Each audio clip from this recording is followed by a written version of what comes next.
Gold, trusted gold buyers. మీరు తాకట్టు పెట్టిన బంగారాన్ని విడిపించి ఈ రోజు ఉన్న మార్కెట్ ధరకు కొనబడను. నమస్కారం అండి.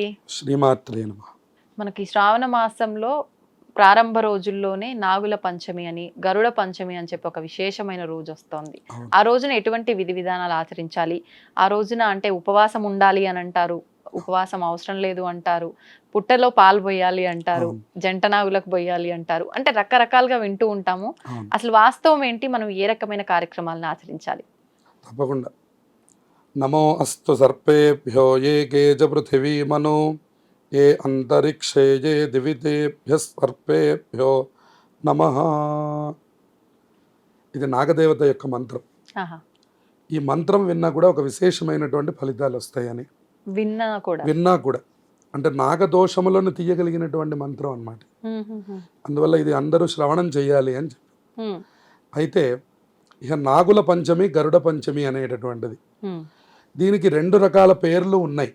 అయితే ఇది నాగపంచమి ఎందుకైంది, గరుడ పంచమి ఎందుకైంది అనేది మనం పురాణాంతర్గతంగా మనం తెలుసుకుంటే, గరుత్మంతుడు యొక్క జననం వింటే విశేషం అని చెప్పారు. దాన్ని చాలా తక్కువలో మనం చెప్పుకునే ప్రయత్నాన్ని చేద్దాం. మనకి కశ్యప ప్రజాపతి అని, ప్రజాపతుల్లో చాలా ముఖ్యమైనటువంటి కశ్యప ప్రజాపతి, చాలా మందికి కాశ్యపస గోత్రం అంటారు. ఆ కాశ్యపస గోత్రీకులందరూ కశ్యపుడి యొక్క సంతానం అని చెప్తారు. గరుత్మంతుడి యొక్క జననాన్ని మనం తెలుసుకోవాలి. వినత, కద్రువ అనేటటువంటి ఇద్దరు స్త్రీలు కశ్యప ప్రజాపతి వివాహం చేసుకున్నారు. ఈ కద్రువ అనేటటువంటి ఆవిడకి గర్భవతి అయి ఉన్నది. అట్లాగే వినత అనేటటువంటి ఆవిడ కూడా గర్భవతి అయి ఉన్నది. వీళ్ళిద్దరికి కూడా కొంతకాలానికి సంతానం కలిగింది. సంతానం కలిగితే ఈ కద్రువకి కలిగినటువంటి సంతానం అంతా కూడా సర్పజాతి కింద మారిపోయింది. ఈ వినత అనేటటువంటి ఆవిడకి కలిగినటువంటి సంతానం గరుత్మంతుడు అనూరుడు అని. అనూరుడు అంటే ఊరువులు లేనటువంటి వాడు అని అర్థం. అంటే తొడ దగ్గర నుంచి భాగములు లేవు, పుట్టే సమయానికి లేవు. అంటే హాఫ్ వరకే ఉన్నాడు, పుట్టాడు ఆయన. ఎందుకనండి దానికి ఆయన అనూరుడు అనేటటువంటి పేరు పెట్టారు. ఎందువలన అంటే ఈ కద్రువ అనేటటువంటి ఆవిడ ఒక గర్భ ప్రయోగాన్ని ఆ వినత అనేటువంటి ఆవిడ మీదకి చేసి చేయడం వల్ల పిండము ఎదగడం సగంలోనే ఆగిపోయింది. దానివల్ల ఆయన అనూరుడుగా పుట్టాడు. కాలి భాగం ఉండదు, నడుము కంటే కింది భాగం లేనటువంటి వాడిని అనూరుడు అని పిలుస్తారు. ఆయనే సూర్యనారాయణమూర్తికి ఒక రథసారథిగా ఉంటారు ఇప్పటికి కూడా. ఆయనకి ఒక పదవి ఇచ్చారు. ఏమిటది అంటే సూర్యనారాయణుడికి రథసారథి ఎవరు అంటే అనూరుడు అన్నమాట ఆయన పేరు. అలాగే గరుత్మంతుడు విష్ణుమూర్తికి వాహనంగా ఉన్నారు. అలాగే ఇప్పుడు ఇక్కడ మనకి వీళ్ళిద్దరూ కూడా ఒకసారి ఆ సముద్ర తీరానికి విహారానికి వెళ్ళినప్పుడు సముద్ర తీరంలో ఉన్నటువంటి యొక్క అశ్వాన్ని వీళ్ళిద్దరూ చూస్తూ, అది మొత్తం తెల్లగానే ఉంది కానీ తోక ఎందుకు నల్లగా ఉంది అందుట కద్రువ. నల్లగా ఎక్కడుంది, అది చక్కగా తెల్లగానే నాకు కనపడుతోంది కదా అంటోంది వినత. కద్రువ అన్నదిట దాని తోక నల్లగా ఉంటే నువ్వు నాకు దాస్యం చేయాలి, ఒకవేళ తెల్లగా ఉంటే నేను నీకు దాసిగా ఉంటాను అని చెప్పింది ఆవిడ. చెప్పేసరికి ఆవిడన్నదిట అలాగే చూద్దాం పదా అని చెప్పాను. దారిలో ఈ సర్పజాతికి సంబంధించినటువంటి ఆ పాములు అలా వాళ్ళందరూ కూడా వస్తున్నప్పుడు వాళ్ళ పిల్లల్ని అడిగిందిట, నేను ఇప్పుడు కనుక అది తెల్లగానే ఉంటే ఆవిడకి నేను దాస్యం చేయాలి, నేను ఆ పని చేయలేను, అందుకని మీరు వెళ్ళి ఆ తోకని చుట్టుకోండి, నేను అప్పుడు ఆవిడకి దాస్యం చేయాల్సిన అవసరం ఉండదని చెప్పాను. వెంటనే ఈ అసుర సంధ్య వేళ వాళ్ళు చూడడం వల్ల దూరంగా ఉన్నటువంటి యొక్క గుర్రం యొక్క తోకకి ఈ పాములు చుట్టుకొని ఉన్నాయట. ఉండేసరికి అది నల్లగానే కనపడేసరికి ఇప్పుడు ఈ వినత అనేటువంటి ఆవిడ, వినతకి పుట్టినటువంటి సంతానం అయినటువంటి గరుత్మంతుడు కూడా ఆవిడకి దాస్యం చేయాల్సి వచ్చింది. ఆవిడ ఏం చెప్తే అది చెయ్యాలి. ఇటువంటి పరిస్థితుల్లో గరుత్మంతుడు చాలా బాధపడేవాట. తల్లి దాస్యంగా ఉన్నదంటే ఏ కొడుకైనా బాధగా ఉంటుంది. అప్పుడు వెంటనే నీ దాస్యం నుంచి విముక్తి కలగాలంటే ఏం చేయాలంటే, ఇంద్రుడి దగ్గర ఉన్నటువంటి అమృతాన్ని కనుక తెచ్చి నాకు ఇస్తే ఈ దాస్యం విముక్తురాల్ని చేస్తానని చెప్పి వెంటనే ఆయన బయలుదేరి స్వర్గానికి వెళ్ళాడు. గరుత్మంతుడు ఎగరగలిగినటువంటి వాడు కనుక ఆయన బయలుదేరి వెళ్ళిపోయినాడు. వేదం చాలా గొప్పగా చెప్తుంది, సుపర్ణోసి గరుత్మాన్ దివంగచ్చ సువఃపత అంటుంది. ఈ సుపర్ణుడైనటువంటి గరుత్మంతుడు పరమవేగంగా బయలుదేరి ఇంద్రలోకానికి వెళ్ళి అక్కడ ఉన్నటువంటి అమృత భాండాన్ని తీసుకొచ్చి అక్కడ సముద్ర తీరంలో ఉన్నటువంటి దర్భల మీద పెడతాడు. ఆ, ఎందుకంటే కింద పెట్టకూడదు అమృత భాండాన్ని, ఓకే. అందువల్ల దర్భలు వేసి దర్భల మీద పెడతాడు. ఉమ్, అది ఆ భాండం పరమవేగంతో 2 కాళ్ళతో తెచ్చి పెడుతున్నప్పుడు 2 చుక్కలు దర్భల మీద ఒలుకుతుంది. ఉమ్, ఉమ్, ఉమ్. అందుకని దర్భలు అంత పవిత్రం. Okay, okay. దర్భలు లేకుండా కార్యక్రమాలు చేయరు. అబ్బో, అవును. అట్లాగే ఈ దర్భల మీద పడినటువంటి అమృతాన్ని కద్రువ సంతానమైనటువంటి సర్పజాతి అంతా వెళ్ళి నాలికతో నాకుతాయిట. కింద పడింది. కింద పడినటువంటి దర్భల మీద పడింది. దర్భ చాలా షార్ప్గా ఉండడం, చాలా కొసగా ఉండడం వల్ల ఉమ్, ఆ నాలిక చీలి 2గా మారిపోయింది. ఉమ్, ఎప్పుడైతే అది అమృతాన్ని తీసుకున్నాయో ఈ సర్పజాతి, ఇక ఇది అంతరించిపోకూడదు. వెంటనే ఈ వాసుకి ఇట్లాంటి కొన్ని 8 సర్పజాతులు వచ్చి ఆ అమృతాన్ని గబగబా నాకేసినాయట. ఉమ్, ఉమ్, ఉమ్, ఉమ్. నాకేసి ఎప్పుడైతే ఈ కద్రువని తీసుకొచ్చి ఈ అమృత భాండం చూపించే లోపుగా ఈ సంఘటన జరిగిపోయింది. ఇవి తీసుకోవడం అమృతం తాగేయి, అమృతం వల్ల చీలుకున్నటువంటి దర్భల మీద ఉన్న నాలుక 2 అయింది కాబట్టి ఇప్పటికి కూడా సర్పజాతికి 2 నాలుకలు ఉంటాయి. ఆ, అది బయటకు అన్నప్పుడు మనం చూస్తే 2 నాలుకలుగా కనిపిస్తాయి. కనపడతాయి. అవును, అవును, 2 కనిపిస్తాయి. అవి అలాగే ఉండిపోయినాయి.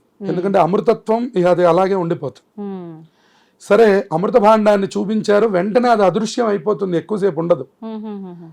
ఆ కద్రువకి చూపించి వీళ్ళిద్దరూ దాస్య విముక్తిని పొందారు. ఆ, పొందినటువంటి తర్వాత ఇక గరుత్మంతుడికి తపస్సు చేసి ఉమ్, సర్పజాతిని అంతం చెయ్యాలి అనేటటువంటి వరాన్ని పొందాడు గరుత్మంతుడు ఎవరి ద్వారా?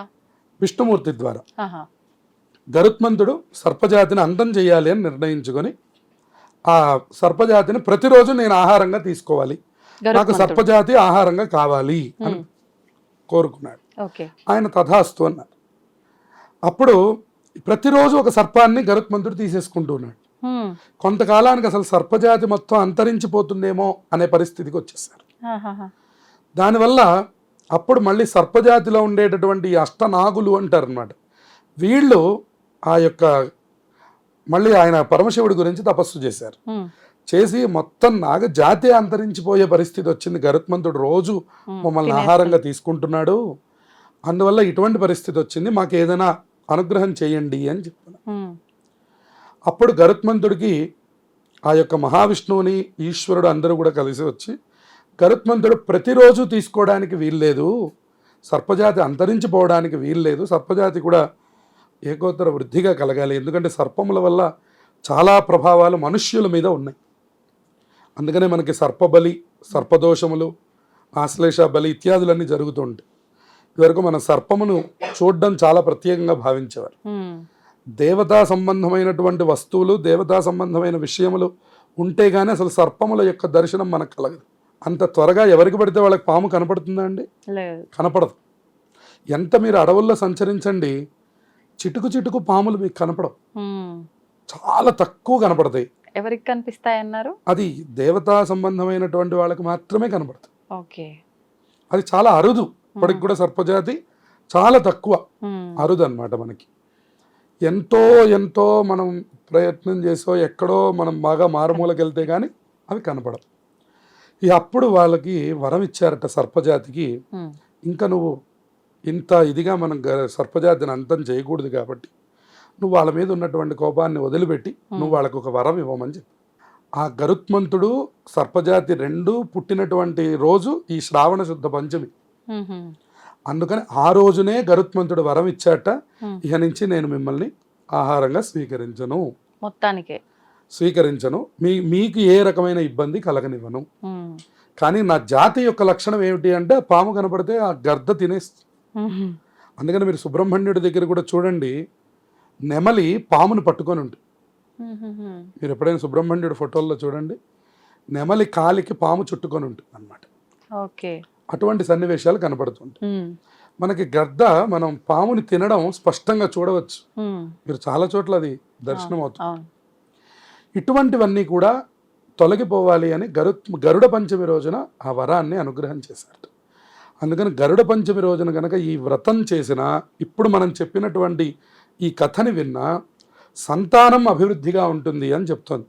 ఉమ్, ఉమ్, అవకాశం లేనటువంటి వాళ్ళు కేవలం ఒక నాగబింబాన్ని పెట్టుకొని ఉమ్, కాసిన పాలు పోసి పూజ చేసుకున్నా కూడా మన సంతానం మీద ఉండేటటువంటి దృష్టి దోషములు తొలగిపోతాయి, ఉమ్, మన సంతానానికి అకాల మృత్యు దోషములు పోతాయి. అలాగే వాళ్ళ మధ్య ఉండేటటువంటి వైరములు తొలగిపోతాయి. ఇలా అనేకమైనటువంటి ఫలితములు ఆ గరుడ పంచమి రోజు చేసేటటువంటి పూజకి చెప్పారు. ఓకే. అందుకని గరుడ పంచమి రోజున మీకు ఏమీ అవకాశం లేకపోతే పుట్టలోకి వెళ్ళి పాలు పోయమని చెప్పారు. అట్లాగే గరుత్మంతుడి యొక్క కథ వినమని చెప్పారు. కలశం పెట్టి గరుత్మంతుడిని పూజించుకునే సంప్రదాయం కూడా ఉన్నది. కనీసం మాకు పూజ చేసుకోవడం తెలియదు, మా ఇంట్లో ఆచారం లేదు అంటే ఇప్పుడు మనం చెప్పినటువంటి కథ విన్నా సరే సరిపోతుంది. వాళ్ళకి పరిపూర్ణమైనటువంటి గరుత్మంతుడి యొక్క అనుగ్రహం కలుగుతుంది. అట్లాగే సర్పజాతిని అంతరించిపోకుండా మన యొక్క తదుపరి తరాల్ని కూడా కొనసాగించడానికి, అంటే వంశాభివృద్ధి కలగడానికి, సంతాన ఉత్పత్తిలో ఎటువంటి లోపములు రాకుండా ఇవాళ ఎన్ని రకాలు చూస్తున్నాం మనం. అటువంటి దోషములన్నీ పోయి మన యొక్క వంశం ఎప్పుడు అభివృద్ధిగా ఉండాలంటే ఈ నాగుల పంచమిని మనం సద్వినియోగం చేసుకోవాలి. కనీసం మన ఇంట్లో ఉండేటటువంటి ఒక వెండి కప్పులో ఒక నాగబింబాన్ని చక్కగా తెచ్చుకొని అందులో పెట్టుకొని అది మునిగేంత రీతిలో పాలు పోస్తే, చూడండి చాలా మందికి పుట్టలు లభ్యం కావడం కూడా కష్టం. అవునండి. ఇవాళ మనకి పచ్చదనం అంతరించిపోతోంది, ప్రకృతి కూడా అంతరించిపోతున్నటువంటి తరుణంలో ఒక పుట్ట దొరకాలంటే దొరకడం చాలా కష్టం. మరి ఇటువంటి సందర్భంలో మేము ఏం చెయ్యాలి అనే ప్రశ్నకి ఒక వెండి కప్పు తీసుకోండి, చక్కగా ఒక నాగబింబాన్ని అందులో పెట్టండి.